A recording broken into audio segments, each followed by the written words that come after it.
Ngutang, saya ngutang tapi sampai 8.000 triliun, mikir nggak anak cucu yang nanggung. 02 mana mikir ke situ. Bapak, VT saya banyak loh yang mengungkap tentang hutang negara. Ya, bahkan kalau saya live, saya selalu bahas tentang hutang negara. Ya, mungkin Bapak yang tidak paham tentang hutang negara. Saya akan jelaskan sekali lagi, ya. Mumpung saya lagi ada semangat untuk menjelaskan, supaya apa? Bapak tidak menyebar hoax, ya. Bapak tidak berpikiran jahat terhadap pemerintah, ya. Supaya juga menambah pengetahuan Bapak tentang hutang negara, ya. Mudah-mudahan saja penjelasan saya nanti membuat Bapak agak terbuka matanya, kupingnya, ya, pikirannya, wawasannya. Jadi begini Pak, hutang negara, setiap negara ingin mengajukan hutang kepada IMF atau World Bank gitu ya, atau kepada negara-negara lain gitu ya, kepada negara-negara yang mau memberikan hutang, maka harus disepakati oleh wakil-wakil Bapak. Di mana? Di DPR RI. Ya. Bentuk negara kita memang mempunyai aturan seperti itu. Presiden tidak bisa memutuskan segala sesuatunya, apalagi perkara hutang sendirian. Jadi harus dinegosiasikan dengan DPR. Dan DPR punya peraturan bahwa negara tidak boleh berhutang, ya, yang mana pembayarannya, cicilannya itu melebihi 60% dari penghasilan negara.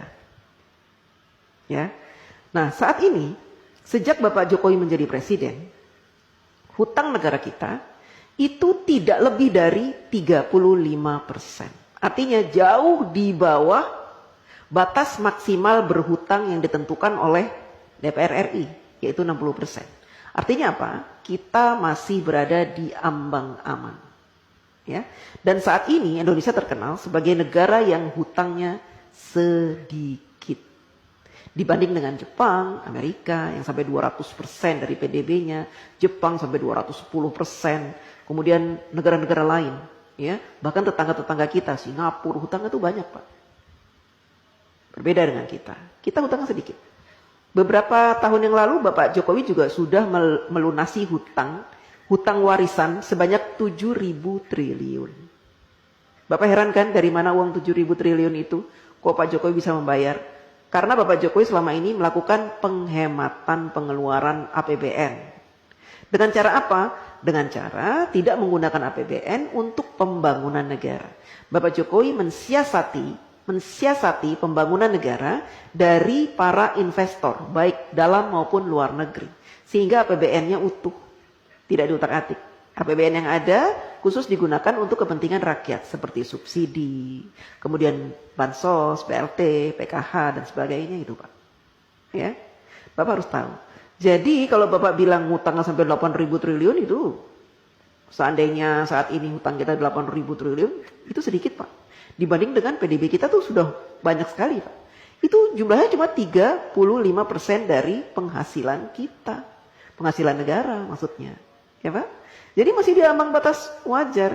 Anak cucu kita nanggung. Tidak Pak, dulu juga gitu. Katanya Pak Harto berhutang banyak sampai 20.000 triliun. Nanti anak cucu nanggung. Saya tidak merasa menanggung. Saya sudah dewasa, sudah besar, sudah tua, setua ini. Tidak pernah saya merasa menanggung beban hutang negara, tidak. Itu kan hanya kiasan-kiasan yang diberikan oleh orang-orang yang membenci pemerintah. Ya, jadi mereka membuat rumor-rumor seperti itu. Supaya apa? Supaya kita membenci pemerintah. Kan gitu. Kita awam, orang awam, tidak pernah diberikan pemahaman tentang hutang negara. Sehingga yang ada di pikiran kita, hutang, negara berhutang, nanti anak cucu kita akan membayar. Tidak Pak. Ya.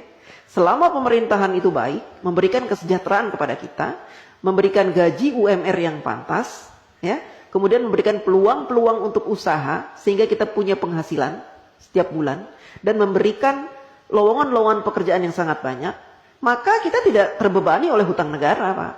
Ya, apalagi sekarang pemerintah sudah membuka banyak sekali lowongan dengan dibukanya smelter-smelter, proyek-proyek hilirisasi, itu akan membuka ratusan ribu lowongan pekerjaan Pak buat bangsa Indonesia, dan itu akan menjadi penghasilan yang akan dinikmati dan sehingga kita tidak dibebani oleh hutang itu.